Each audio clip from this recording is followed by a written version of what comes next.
주님의 거룩한 변모. 이 작품은 라파엘로 산치오 작가의 생애 마지막에 속하는 작품으로 당시 메디치 가문 출신의 교황 레오 10세의 친척이며 후에 클레멘스 7세가 된 율리오 추기경이 나로본 대성당을 위한 작품으로 제작 의뢰한 것입니다. 당시 그의 건강은 매우 좋지 않았으나 제자들의 도움으로 마무리할 수 있었고 대가의 말기 작품다운 성숙의 경지를 보여줍니다.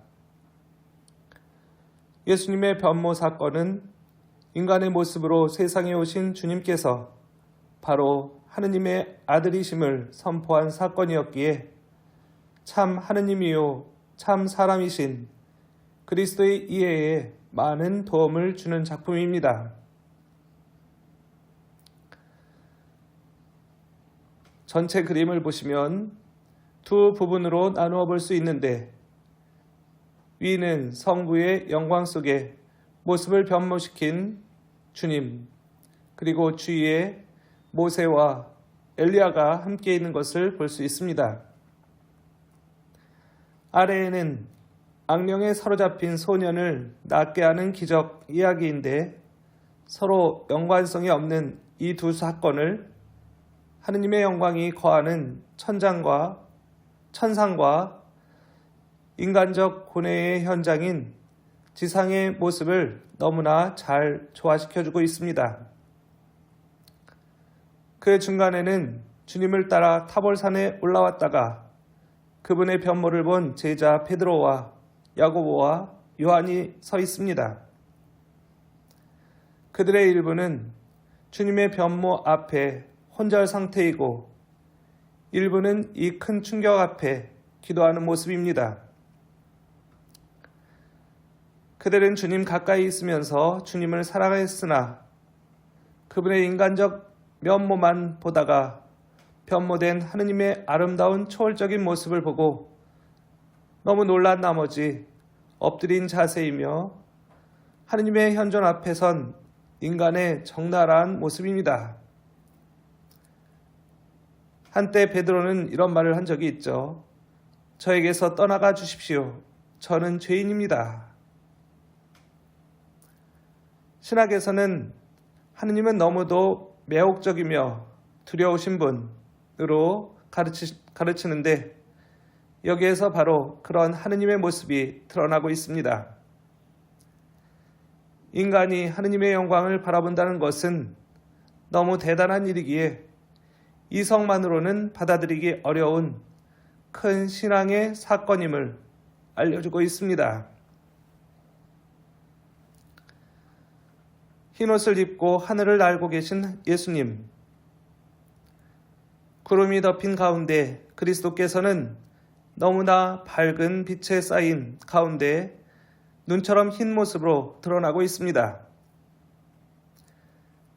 너무도 가까이 여겨지는 다정한 모습이면서도 장엄한 모습의 주님이십니다.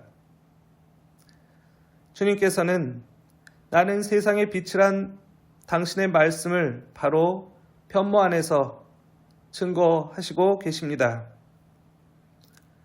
그분은 인간의 모습이지만 전혀 무게가 없는 모습으로 공중을 사뿐히 날고 계시는데 이것은 그분은 공간과 시간의 모든 제약에서 해방된 하느님이심을 드러내 보여주고 있습니다.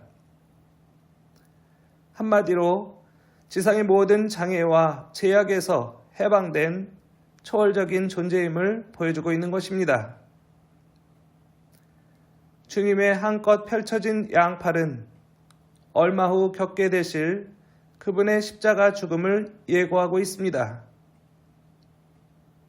루카복음사가는 의도적으로 변모의 사건 전에 예수님께서 당신의 순환에 대한 첫 번째 예고를 하시고 제자들을 데리고 타볼산으로 가셔서 변모를 보여주신 후 다시 순환에 대한 두 번째 예고를 하신 것으로 기록하고 있습니다.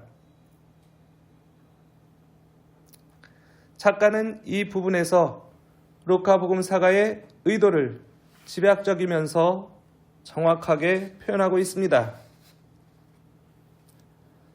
십자가에서 팔을 벌린 채 비참하게 돌아가신 그분은 어떤 면에서 인간적으로 실패한 모습이나 부활로서 이 실패의 그림자를 내딛고 새 생명으로 부활하셨듯이 여기 역시 십자가를 암시하면서도 전체적인 분위기는 빛과 생명에 쌓인 분으로서 그분을 묘사하고 있습니다. 작가는 이 변모 사건 안에 이미 그리스도의 부활이 암시되고 있음을 알리고 싶은 것입니다. 팔을 벌리신 주님의 모습은 십자가에서 연상되는 경직됨이 없이 더없이 우아하고 유연한 모습으로 비춰집니다. 다음, 하늘을 가리키는 악령 들린 아이. 주님의 변모 모습을 보고 황홀한 제자들은 초막 셋을 지어 거기에 머물고 싶다고 했으나 주님은 그들을 데리고 산에서 내려오십니다.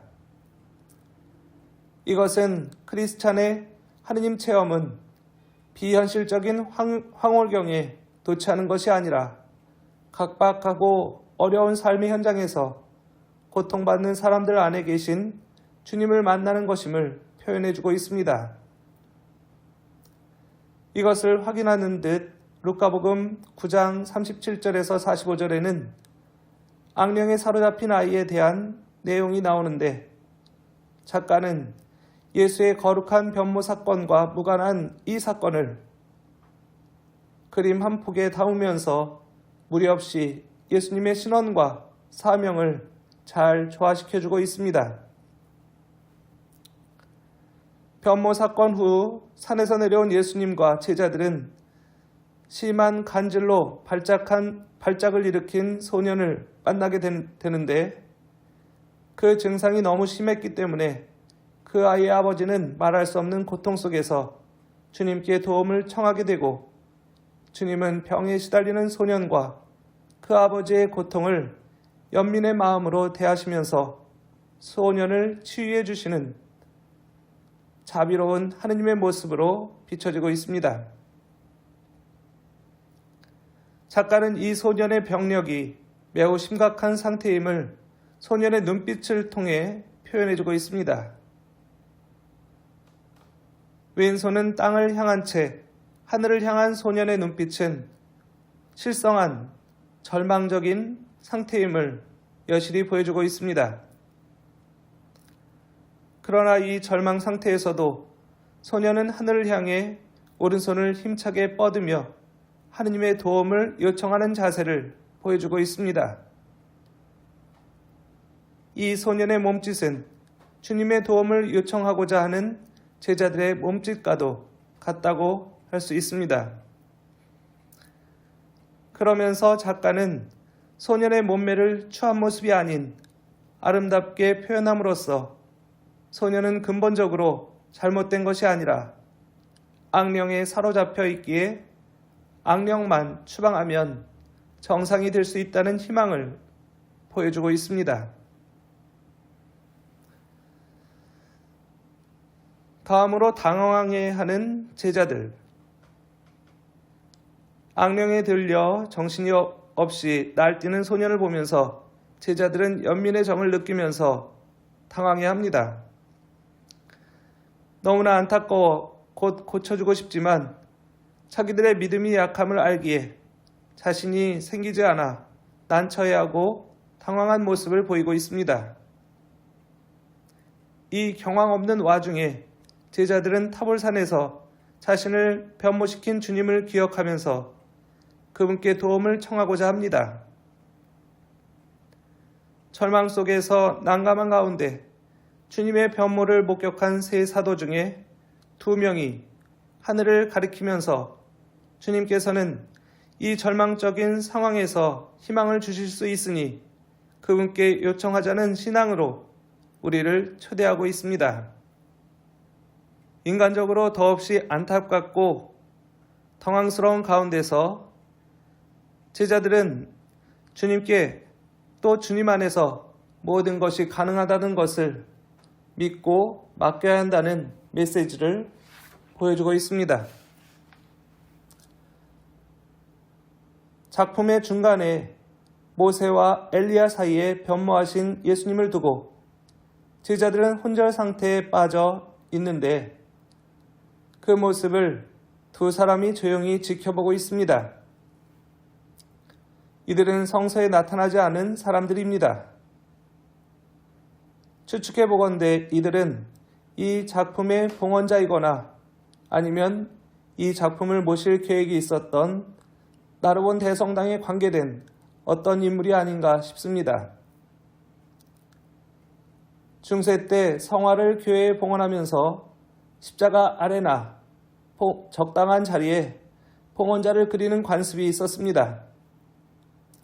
이것은 자기 봉헌에 대한 과시적 차원만이 아니라 주님의 종이면서 죄인으로서 하느님의 도우심을 간청하고픈 신앙의 염원에서 작품 속에 자신을 남기게 되었는데 이 작품 역시 이런 연관된 사람이 주님의 거룩한 변모의 순간에 동참함으로써 자신의 신앙을 표현하고 주님의 은총을 간구하고픈 극히 신앙의 동기를 볼 수 있습니다.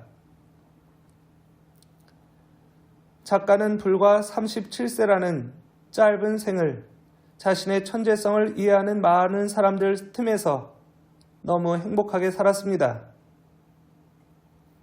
이 작품은 작가의 생애 마지막 작품답게 작가의 천재성이 무리 없이 표현된 작품입니다. 신앙의 내용을 다루면서도 인간 신체의 아름다움을 한껏 표현하기 위해 당시 르네상스 작가로서 쌍벽을 이루던 미켈란젤로와 레오나르도 다빈치의 영향까지 수용했습니다. 그는 이 작품을 마무리하지 못하고 세상을 떠났지만 작가의 장례식 때 이 작품이 놓여 있었다고 합니다. 너무도 아름답고 생동감 넘치는 이 작품은 작가의 죽은 몸과 대조를 이루면서 그의 죽음을 슬퍼하는 사람들의 마음을 더 슬프게 했다고 합니다. 그러나 작가 역시 작품 속의 한 인물로 다시 태어나서 크리스찬 신앙의 핵심인 주님 죽음과 부활의 신비에 동참한 새로운 생명의 기쁨을 선사해주고 있습니다.